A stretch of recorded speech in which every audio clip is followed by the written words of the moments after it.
Olá, como você está? Eu espero que você esteja bem, esteja em paz, assim como se isso seja uma constante na sua vida. Hoje nós estamos aqui com mais uma edição do nosso Café com Jesus, e a bola da vez hoje é Êxodo 6, leitura e reflexão da palavra bíblica. Vamos lá? Então o Senhor disse a Moisés: Agora você verá o que farei ao faraó. Por minha mão poderosa ele os deixará ir, por minha mão poderosa ele os expulsará do seu país. Disse Deus ainda a Moisés: Eu sou o Senhor. Apareci a Abraão, a Isaque e a Jacó como Deus Todo-Poderoso. Mas pelo meu nome, o Senhor, não me revelei a eles. Depois estabeleci com eles a minha aliança para dar-lhes a terra de Canaã, terra onde viveram como estrangeiros. E agora ouvi o lamento dos israelitas, a quem os egípcios mantêm escravos, e lembrei-me da minha aliança. Por isso, diga aos israelitas: Eu sou o Senhor. Eu os livrarei do trabalho imposto pelos egípcios. Eu os libertarei da escravidão e os resgatarei com braço forte e com poderosos atos de juízo. Eu os farei meu povo e serei o Deus de vocês. Então vocês saberão que eu sou o Senhor, o seu Deus, que os livra do trabalho imposto pelos egípcios. E os farei entrar na terra que, com mão levantada, jurei que daria a Abraão, a Isaque e a Jacó. Eu a darei a vocês como propriedade, eu sou o Senhor. Moisés declarou isso aos israelitas, mas eles não lhe deram ouvidos, por causa da angústia e da cruel escravidão que sofriam. Então o Senhor ordenou a Moisés: Vá dizer ao faraó, rei do Egito, que deixe os israelitas saírem do país. Moisés, porém, disse na presença do Senhor: Se os israelitas não me dão ouvidos, como me ouvirá faraó? Ainda mais que não tenho facilidade para falar. Mas o Senhor ordenou a Moisés e a Arão que dissessem aos israelitas e ao faraó, rei do Egito, que tinham ordem para tirar do Egito os israelitas. A genealogia de Moisés e Arão. Esses foram os chefes das famílias israelitas. Os filhos de Ruben, filho mais velho de Israel, foram Enoque, Palu, Esrom e Carmi. Esses foram os clãs de Ruben. Os filhos de Simeão foram Jemuel, Jamim, Oade, Jaquim, Zoar e Saul, filho de uma cananeia. Esses foram os clãs de Simeão. Esses são os nomes dos filhos de Levi, por ordem de nascimento: Gerson, Coate e Merari. Levi viveu 137 anos. Os filhos de Gerson, conforme seus clãs, foram Libni e Simei. Os filhos de Coate foram Anrão, Izar, Hebron e Uziel. Coate viveu 133 anos. Os filhos de Merari foram Mali e Muzi. Esses foram os clãs de Levi por ordem de nascimento. Anrão tomou por mulher sua tia Joquebede, que lhe deu à luz Arão e Moisés. Anrão viveu 137 anos. Os filhos de Izar foram Corá, Nefeg e Zicri. Os filhos de Uziel foram Misael, Eusafã e Citri. Arão tomou por mulher a Eliseba, filha de Aminadab, irmã de Naasson, e ela lhe deu à luz Nadab, Abiú, Eleazar e Itamar. Os filhos de Corá foram Assir, Eucana e Abiasaf. Esses foram os clãs dos coraitas. Eleazar, filho de Arão, tomou por mulher uma das filhas de Putiel, e ela lhe deu à luz Finéias. Esses foram os chefes das famílias dos levitas, conforme seus clãs. Foi a este Arão e a este Moisés que o Senhor disse: Tirem os israelitas do Egito, organizados segundo as suas divisões. Foram eles, Moisés e Arão, que falaram ao faraó, rei do Egito, a fim de tirarem os israelitas do Egito. Arão, o porta-voz de Moisés. Ora, quando o Senhor falou com Moisés no Egito, disse-lhe: Eu sou o Senhor. Diga ao faraó, rei do Egito, tudo o que eu disser. Moisés, porém, perguntou ao Senhor: Como o faraó me dará ouvidos se não tenho facilidade para falar?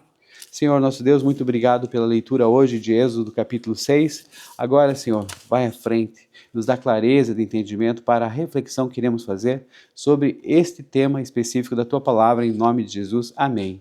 Amém, gente. Olha, Êxodo 6 é um capítulo que marca ali, então, um momento em que o desânimo atinge, o povo de Moisés e tem o seu ápice. E Deus responde, então, reafirmando a sua aliança com base no seu próprio nome. Vamos dividir, então, esse capítulo aqui em algumas partes. A primeira delas diz respeito à resposta e à promessa de Deus ali nos versículos 1 até o 8. Então, a gente tem a resposta do Senhor ali para a queixa de Moisés no final do capítulo anterior. Deus não foca na resistência de Faraó, mas dá ênfase então à sua própria fidelidade. Ele é como se fosse assim um garante, dessa empreitada difícil. Bom, depois nós vemos ali também que vai haver nos versículos 2 e 3 Deus se apresenta então como o Senhor, eu sou, né, o Yahvé. Ele explica então que se revelou aos patriarcas, Abraão, Isaac e Jacó, como Deus Todo-Poderoso, lembram-se? El Shaddai. Agora ele está se mostrando, né? Ele queria ali se faria conhecido por seu nome memorial, eu sou o Senhor. E há uma reafirmação da aliança nos versículos 4 e 5, em que ele lembra então que ouviu o gemido dos israelitas ali na escravidão e lembrou do pacto de tirar-lhes, né? De dar a terra deles, terra de Canaã. Então lembremos que lembrar aqui não significa o esquecimento de Deus, mas sim que Deus vai agir, podemos dizer, né, de modo muito mais contundente na história em relação ao seu povo. E olha só que interessante, dos versículos 6 até 8, a gente vai ver o tal dos 7 eu prometo. 7, né? Número 7, eu prometo. Deus usa uma série de declarações contundentes que resumem ali o plano da redenção. Vamos lembrar? Olha só, eu os livrarei, ele está falando, né? O verbo, né? Então por isso que é o 7 eu prometo. Eu os tirarei da escravidão, eu os resgatarei com o braço estendido, eu os tomarei por meu povo, eu serei o seu Deus. Aí temos aqui também, eu os levarei à terra, e eu a darei a vocês por propriedade. Então esses são os 7 eu prometo dos versículos 6 a 8 ali que nós vemos. E como a gente vê ali no final do capítulo 5 anterior, Moisés chega a questionar a Deus de forma ali muito dura, inclusive, né? Senhor, ele vai dizer, por que maltrataste este teu povo? Afinal, por que o Senhor me enviou, né? O que eu estou fazendo aqui? E em vez de uma resposta irada ali, ou com um julgamento pela falta de fé de Moisés, Deus responde com graça e uma promessa de ação imediata. Ele vai dizer o seguinte, agora você verá o que farei ao faraó.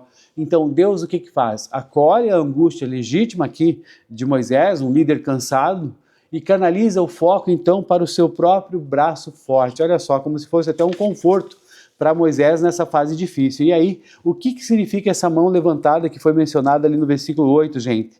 Veja só. Quando ele fala assim, eu os levarei à terra que jurei de mão levantada dar a Abraão, o gesto de levantar a mão, né, com a mão direita, que vamos dizer dessa maneira, e que era o equivalente ali no Antigo Egito ao juramento num tribunal ali, ou assinatura de um contrato com firma reconhecida, por exemplo. Como não há ninguém maior do que Deus e de quem ele possa jurar, né? É uma expressão, digamos assim, antropomórfica, no sentido de que é como se fosse assim uma atitude de atribuir um gesto humano a Deus, entende? Então essa expressão antropomórfica, né, enfatiza a garantia absoluta, Deus próprio está se empenhando, né, e é ali aquela questão de ser irrevogável e que a promessa vai se cumprir. E por que Deus não tinha se revelado antes como o Senhor, como Yahvé? Essa é uma das perguntas teológicas assim, mais profundas de Êxodo, veja só. Ali Deus vai dizer o seguinte, aparecia a Abraão, a Isaac e a Jacó como Deus Todo-Poderoso, como Deus El Shaddai.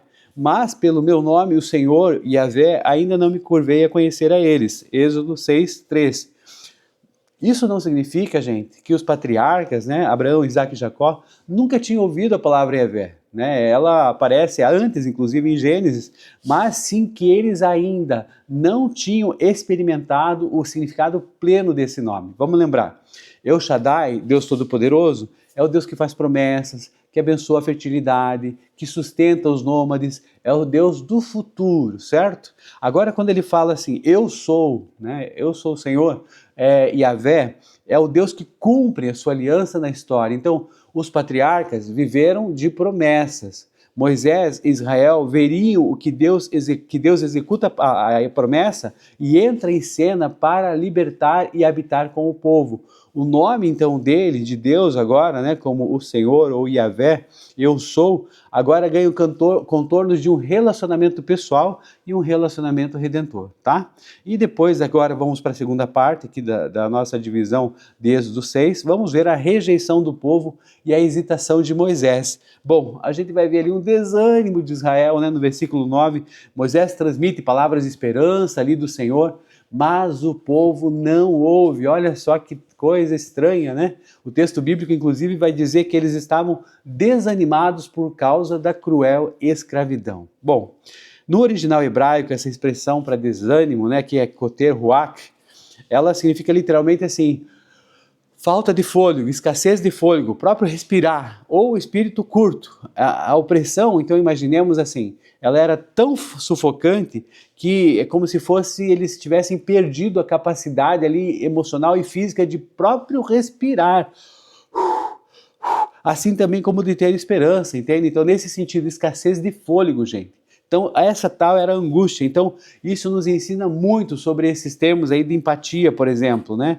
Às vezes o sofrimento de alguém é tão esmagador, tão complicado e tão profundo que a pessoa simplesmente não consegue processar uma só palavra de esperança de imediato. Não sei se já aconteceu isso com você, se está acontecendo, né? Mas olha só, Deus entende isso e não nos pune por a gente não conseguir ouvir ou até mesmo falar, né? Uma situação de dificuldade que a gente está vivendo. Então, o que acontece depois disso, né? Versículos 10 até o 12. Apesar de todas essas questões aí, Deus ordena que Moisés volte ao faraó e exija a libertação. Olha só, Moisés, claro, né, numa situação como essa, até eu também faria isso, relutou. Por quê? Porque ali ele coloca ali, se os próprios israelitas, se meu próprio povo não me dá ouvidos, como é que vão ouvir? Como é que vai me ouvir o faraó? Ainda mais eu, sendo um homem que tem dificuldade para falar. Olha só que coisa, né? Então, a gente vai ver a profunda angústia de Moisés aqui no versículo 12. O líder estava vivendo o pior cenário, né? Para quem lidera alguma coisa. Então, ele tinha sido rejeitado pelo próprio povo, porque tentava salvar por causa da opressão crônica e do cansaço deles, inclusive. Se sentia completamente ali inadequado para aquele cenário, né? Diante do inimigo.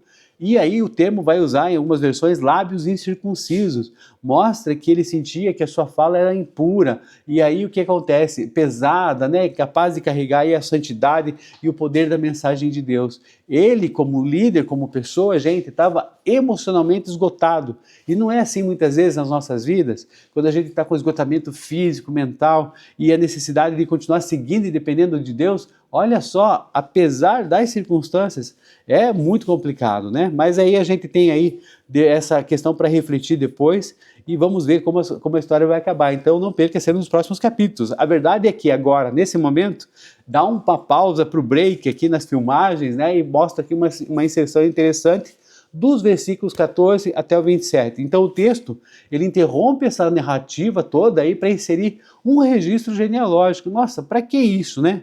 Essa estrutura, gente, que está sendo colocada aqui da genealogia, né?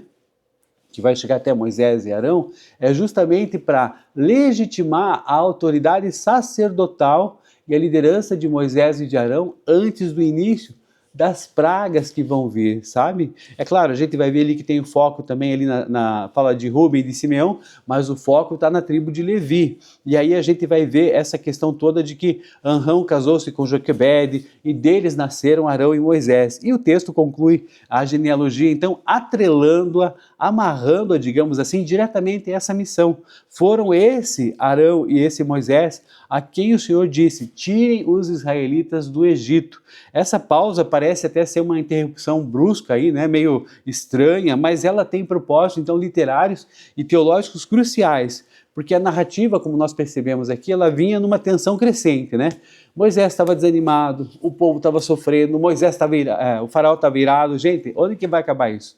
A genealogia colocada aqui, ela desacelera esse ritmo antes do início de um grande embate que são as pragas. E até aqui, vamos pensar o seguinte, Moisés era um pastor de ovelhas exilado lá em Midian, e Arão era só um irmão que falava bem, tinha alguns contatos também, né?